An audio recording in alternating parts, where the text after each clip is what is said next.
तुला आम्हाला वीज मिळत नाही, दुसऱ्या बाजूला तुम्ही सांगता फक्त 2% मीटर फॉल्टी आहे. एवढी लोकांना खोटं बोलतात आहे. तुम्ही जेवढं बोललात ना, सबस्टेशन, स्विचिंग स्टेशन, नारिंगीचा तुम्ही उल्लेख केला, भूमिपूजन केलं, 8 महिने झाले, काय काम चालू झालं तिकडे? तुम्ही मग ते डिस्ट्रीब्युशन आणि कलेक्शन तुमच्या ऑप्शनला भानगडीमध्ये आम्ही बनले जातो. तुम्ही एकमेकांच्या डिपार्टमेंटवर फोटो दाखवतात आहे का नाही? ट्रान्समिशन आणि याच्यात ते तुमच्या वादामध्ये आमची काय चूक? तुम्हाला एक प्रश्न विचारला तर तुम्ही बोलणार की नाही ते ह्यांचं काम आहे, त्यांना विचारलं तर ते बोलणार की नाही ते तुमचं काम आहे. 8 महिने झाले भूमिपूजन झालं, नारंगीचं, स्विचिंग स्टेशनचं, तिकडे किती काम झालंय? किती काम झालं तिकडे? तुम्ही कारगिल नगरला 10 गुंठे सांगितली, 10 गुंठे मी देतो तुम्हाला. 8 महिने झाले नारंगीला काम चालू झालेलं नाहीये, इकडे 10 गुंठे दिल्यानंतर किती वर्षांनी तुम्ही काम चालू करतील? मला एक सांगा साहेब, पालघर जिल्हा 50% पेक्षा जास्ती लोकसंख्या वसई तालुक्यामध्ये आहे.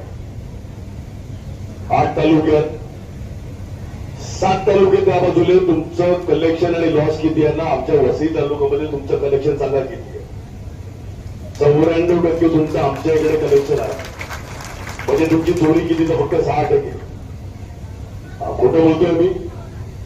आणि त्या बाजूला तुमची चोरी किती आहे? 7 तालुक्यामध्ये किती आहे चोरी? 37% पेक्षा जास्तीच्या 8 तालुक्यामध्ये चोरी आहे. आमच्या इकडे फक्त 6% चोरी होते. तुमचे ट्रान्सफॉर्मर काय कॅपॅसिटीने इकडे चालतात? काय कॅपॅसिटीने? या त्या कोणी उत्तर द्या. किती कॅपॅसिटीने चालतात टक्क्यामध्ये बोला मला. हा किती?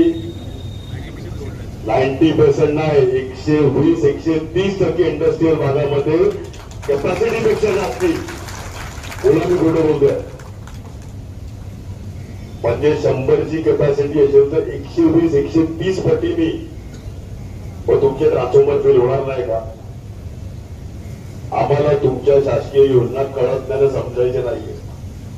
तुम्ही काय कॅपॅसिटीवर ट्रान्सफॉर्मर चालवतात ते पण आम्हाला समजायचं नाही. आम्हाला फक्त वीज मिळाली पाहिजे आणि ते योग्य किमतीमध्ये मिळाली पाहिजे, एवढंच.